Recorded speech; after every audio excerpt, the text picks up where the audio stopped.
It was a surprise to my parents that their firstborn son was going to be born without limbs.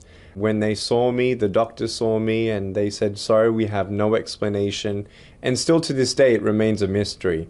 They called it phocomelia, which means being born without limbs for no medical reason. It was definitely difficult in those fragile early years of childhood and even in teenage years trying to work out the truth of my value, that it's not determined on whether I have arms and legs or not, or how many friends I have. And I just took it one day at a time and realizing that we're all different, but I don't need to be someone I'm not. I just need to be the best me I can be.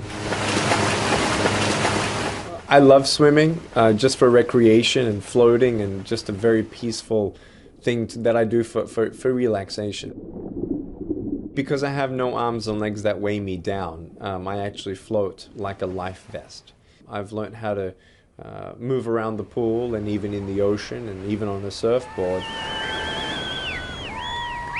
It was an incredible experience jumping out of a plane at 13,500 feet. That experience of free falling was one of the most freeing and just, this is cool. And so to me, it was a great, fun, unique experience. I mean, I love adrenaline. I really, really do. I will never do it again. Really, only because I'm now a father. So cute. Look how beautiful my boy is. Oh, I miss him so much.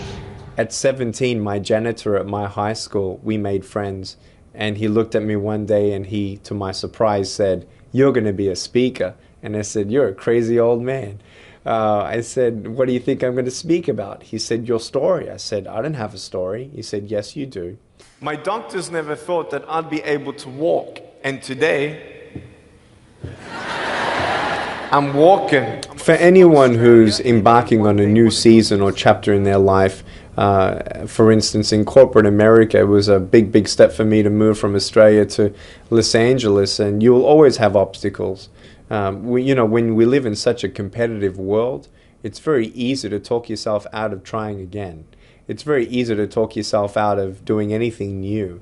But if that's within you and in your heart and your mind and your spirit, this is what you need to move forward in, then go for it. And don't be afraid to fail.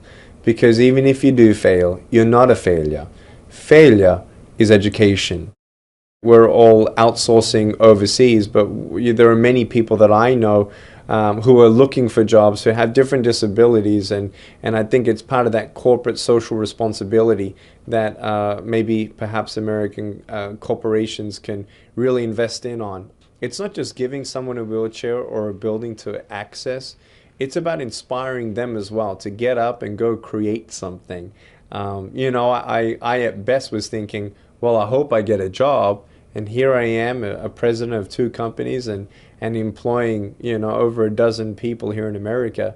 And we're just thankful that in itself is hopefully inspiring to others to say, wow, what am I complaining about? If some other people are reaching for dreams, then I'm going to try and do my best. And, many people who look at people with success, they often forget that we all start with 0. And so don't be afraid of work. Don't be afraid to try. Don't be afraid to network. And don't be shy. Don't be ashamed of anything. Just go out and try, and you never know who you may inspire along the way.